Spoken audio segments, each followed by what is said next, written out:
temos aqui uma coisa meio rara, né? Um ARF da LX Model. Isso não existe mais. Vamos então conhecer esse ARF.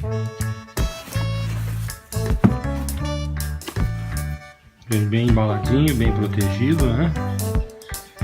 É um ARF antigo que eu tenho aqui. Ele vem com um livro, um manualzinho de instruções. Então, dentro desse manual você tem várias coisas, né? Ele mostra aqui todas as especificações, motor que vai usar, etc. Aqui, como ele vem. Aqui os modelos que eles produziam, infelizmente eu devia ter comprado mais, não comprei. Olá, meus amigos! Hoje, ao invés de moto, vamos voar. É isso aí, ó. A indumentária é quase a mesma, né? Estamos aqui, ó, preparados com o blusão de aviador, também de motociclista, óculos de aviador, também de motociclista, e prontos para voar. E vamos voar. Assistiram a construção do Sopwith? Ah, vocês vão assistir a construção do Sopwith. É, porque antes eu vou contar para vocês a história dele. Esse aqui, ó, Sopwith Camel.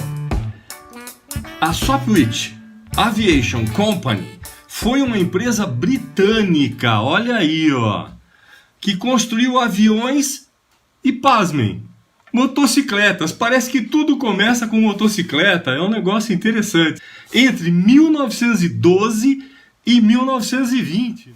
E esse aqui, ó, foi o seu modelo mais famoso, o Sopwith Camel, que além de ser usado pela Royal Naval Air Service, né, pelo Royal Flying Corps,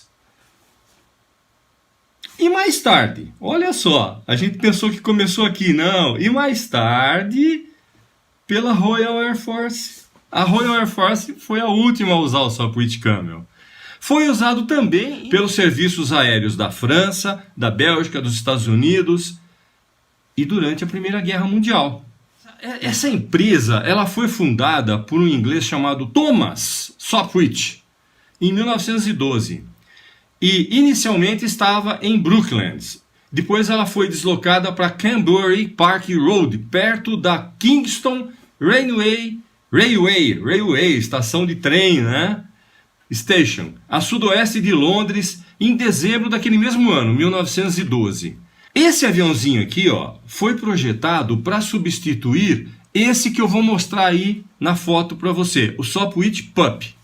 O protótipo do Sopwith Camel voou pela primeira vez em 22 de dezembro de 1916 e usava, rapaz, um motor de 110 HPs Clerget 9Z giratório. Isso, o motor inteiro era radial e o motor virava acoplado na hélice. O virabrequim era preso no avião. Olha que interessante esse motor. Chama motor giratório. Esse avião, como vocês estão vendo no modelo aí, ele era armado com duas metralhadoras Vickers .303 de polegada, da 7.7 milímetros, né? E eram montadas assim em cima do painel de instrumentos, né? E que atiravam em sincronia. Então eles tinham um sistema de sincronização que a hora que atirava, a hélice ia passar aqui, ele atirava aqui. Quando a hélice passava de novo, a outra atirava. Olha só, tudo sincronizado. Senão você já imaginou? Duas metralhadoras atirando aqui, cortava a hélice no meio, né? Já pensou que situação? Bom, aí eles perceberam que quando estava voando, como lá a região é fria, as metralhadoras congelavam. Aí fizeram uma capa de metal, né, sobre as metralhadoras para proteger, né, do congelamento em altitude. E aí isso ficou sendo uma corcova, né? Ficou aparecendo uma corcova, como vocês vão ver nas fotos aí. Olha, essa corcova então é que deu o nome a esse avião final, que é Sopwith Camel, de camelo. Olha só que interessante, né? Bom, foram produzidos aproximadamente 5.490 camels e cerca de 5.500 foram destruídos. Espera aí, como é que é isso, né? É que alguns voltavam inteiros, eles remendavam e punham para voar de novo, né? Recuperavam e punham para voar outra vez. Olha, esse avião ele entrou em serviço em julho de 1917 com o esquadrão número 4 da Royal Naval Air Service. Não é um avião fácil de pilotar e não era um avião fácil de pilotar. Eu digo não é porque sobraram alguns. Olha só. Devido ao torque do motor giratório, ou seja, o motor girava para um lado, o avião virava para o outro. Quer dizer, o contrário, o motor girava para cá e o avião para cá. Isso atrapalhava um pouco a curva para a esquerda, mas para virar para a direita era uma bala, né? Então, ele virava para a direita na metade do tempo dos outros caças. Isso, veja bem, isso foi uma vantagem a mais para ele. Ele era super armado, né? Bem armado, com controles super leves, sensíveis, né? E foi um dos mais famosos aviões da Primeira Guerra Mundial, rendendo muitas vitórias a muitos, naquela época, chamados ases da aviação, né? Que eram os pilotos que eram bons e que sobreviviam, né? Realmente. Bom, um importante papel que foi assim desempenhado pelos Camel, né? Foi na defesa do território britânico, né? E isso fez com que alguns que atuassem fora do país, né? Na França, a partir de julho de 1917, voltassem então para a Inglaterra, devido aos ataques noturnos dos alemães, né? Então começou a ter mais ataque, aí os caras começaram a atacar de noite. Aí o que eles fizeram? Criaram o Sopwith Comic, quer dizer, mudaram um pouquinho o Sopwith, né? Em março de 18, os esquadrões de defesa doméstica estavam todos equipados com Camels, chegando a 7 esquadrões. Olha só, 7 esquadrões. As ações desses aviõezinhos aqui na frente oeste, né? Contabilizaram, para vocês terem uma ideia, uma derrubada de 26 aviões alemães em 5 meses de operação. Isso era muito, porque avião naquela época era uma raridade. Vamos conhecer agora os tipos, né, que existiam. Olha só, Sopwith Camel F1 era a principal versão em produção. Era armado com 2 metralhadoras Vickers sincronizadas à hélice. Aí veio o Sopwith Camel 2F.1. Aí era um caça embarcado. Ele tinha uma envergadura um pouquinho menor. Uma das metralhadoras Vickers foi substituída por uma Lewis, chamava Lewis, L-E-W-I-S, sobre a asa. E o motor padrão era um Bentley BR1, mas todos motores giratórios, veja bem. Já o Sopwith Comic, lembra que eu falei dele agora há pouco? Ele era um caça noturno.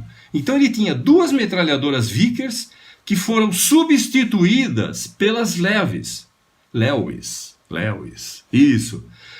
E elas ficavam sobre a asa superior. Então ficava aqui em cima, ó, da asa superior, em vez de ficar aqui, ó, né, na frente do piloto. E essa disposição, né, ajudou muito na visibilidade, né, para os pilotos, porque as originais, que eram as metralhadoras anteriores, ficavam bem aqui na frente, como vocês vão ver no modelo e também nas fotos que eu vou colocando por aí, né? Bom, dessa forma, né, o que acontece? Ele tinha um suporte chamado Foster. Eu pesquisei, mas não encontrei ainda. Se eu encontrar, eu vou colocar aqui no vídeo. Que permitia recarregamento, né, dessas metralhadoras que ficavam sobre a asa. E essa disposição também evitava que a visão do piloto ficasse, como eu já disse, prejudicada durante a noite. Para permitir, então, que esse suporte Foster fosse utilizado, eles atrasaram, puseram para trás o assento do piloto mais ou menos uns 30 centímetros. E para compensar, porque você sabe, tem centro de gravidade, colocaram o tanque um pouquinho para frente. Veja quanta coisa que foi feito com esse avião, né? As versões com asas mais finas, agora. Então tinha o caça-bombardeio Trench Fighter, que é o TF-1 também. E esse daí foi só uma versão experimental. As metralhadoras eram montadas em ângulo e eram apontadas para baixo, né? E ele era blindado para melhorar a proteção. Só que tudo isso, né, essa blindagem, fez com que o avião pesasse muito, então não foi muito para frente, né? Vamos ver agora os tipos de motores que eles utilizaram, né, no Sopwith Camel. Olha, originalmente mesmo, na verdade, começou com um motor de 82 HP. Aí eles deram um upgrade, porque era muito fraco, para um de 130 da Clearjet 9B giratório. Esse aí passou a ser um motor padrão, tá? Depois eles deram mais um upgrade para 140 cavalos com o Clearjet 9BF giratório também, tudo giratório. Depois 110 HP, teve um de 110 HP Lerone 9J também giratório. Teve um de 150 HP, esse era muito forte, né? Que era um Bentley BR1 giratório. Esse foi o que deu a melhor performance, né? E era o padrão usado pela RNAS. Teve o 100 HP Gnome Monosupape 9B2 giratório. E teve o 150 HP Gnome Monosupape 9N giratório. Então vocês vejam que era um avião extremamente versátil. Vários motores, asas mais finas. Podia ser lançado, pessoal, de um dirigível. Podia pousar num porta-avião daquela época. Então um avião extremamente importante. E extremamente importante para a Inglaterra, né, e os aliados na Segunda Guerra Mundial, na Primeira Guerra Mundial. Te peguei, hein? Falei errado, mentira. Na Primeira Guerra Mundial, e que foi um dos responsáveis também pela vitória dos aliados na Primeira Guerra Mundial, porque ele foi realmente um excelente avião naquela época. Só comparável na Segunda Guerra Mundial com quem? Nós vamos falar dele mais à frente, hein? O P-51 Mustang. Mas isso é uma outra história. E se você olhar lá atrás, olha aqui onde está meu dedo, ó. Sabe o que é aquilo ali? Sabe o que é aquele avião? Aquele aeromodelo ali também é réplica de um outro biplano inglês chamado Tiger Mouse, que será motivo de uma outra história também para vocês. Eu tenho dois daquele, eu tenho aquele pequenininho como esse aqui e tenho um pouco maior.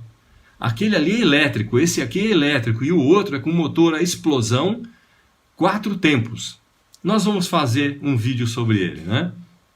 Vocês não sabiam, né, que a Padre Vídeos também tinha isso aqui, embora já devam ter visto em algum vídeo meu uns aeromodelos pendurados por aí. Eu sou também piloto comercial, sou um aficionado da aviação. Passei 12 anos fazendo um avião em casa, que também é uma outra história, né? Mas deixa pra lá, isso aí vai ficar para uma outra história nossa aqui. E temos vários modelos de aviões famosos sobre os quais nós vamos falar. E nesse momento, eu quero então dizer a vocês, acompanhem aí a montagem desse aqui. Olha só que legal que vai ser. Dá um trabalhão. Mas esse aqui é o chamado quase pronto para voar. É o ARF, Almost Ready to Fly. Mas rapaz, de quase pronto para voar não tinha nada não, viu? Vocês vão ver aí. Foram praticamente 2 semanas mexendo com muito cuidado nesse aeromodelo. Por quê? Porque ele é muito delicado. E você tem que adaptar tudo muito micro dentro dele para que caiba e para que voe. Ah, voar. voar será objeto de um vídeo específico dele voando. Então vamos lá, assistam aí a construção.